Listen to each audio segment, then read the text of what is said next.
Hi guys, ito po yung laptop ko.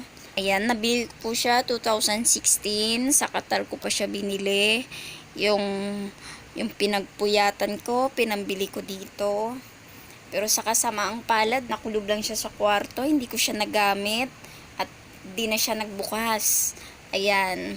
Pag i-charge natin siya, ayan makikita nyo po, nag-charge siya. Pero, ayaw niya po magbukas. Yun po ang problema. Tinanong ko po siya kung magkano ang magpagawa. Ang sabi po sa akin ay 3,000 to 5,000 daw. Hinayaan ko na lang po muna siya kasi wala naman ako pang pampabayad ng pampagawa. So, sad.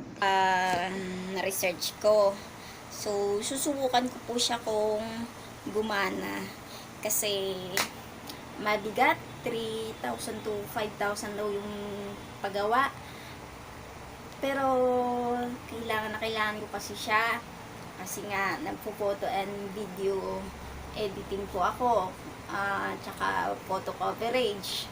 So, mahirap pag walang laptop. Nag-research ako sa YouTube at yun po yung nakita ko na sana nakita ko rin sa iba gumagana. Pero sana gagana siya. Sana, Lord. Kailangan tanggalin yung battery tapos i-charge. Kaso po guys, yung battery po niya, ayan, nakikita nyo po, wala tayong bukasan dito. So, built-in po siya. So, kailangan buksan natin siya isa-isa. Try natin.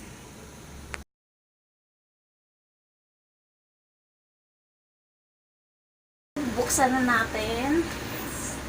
4 months ko siya hindi nagamit. Dahan-dahan lang. Tadan! Ay, tadan!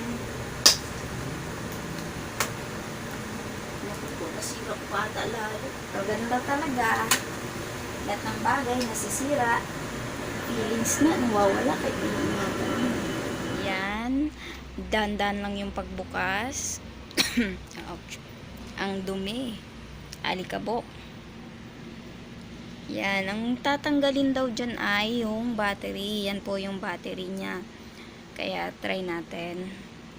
Ayan, natanggal na natin yung battery. So, ikakabit na natin siya ulit ng walang battery. Ito yung battery niya. Sana po gumana. Gumana ka. Parang awa mo na. Wala po akong pampaayos. So, ayan na. Tapos na. Naikabit ko na siya ulit. Try natin i-charge. Umilaw siya. Nag-charge siya. Kahit wala na siyang battery. Charge ko siya. Gumana po siya, guys! Ang galing ko!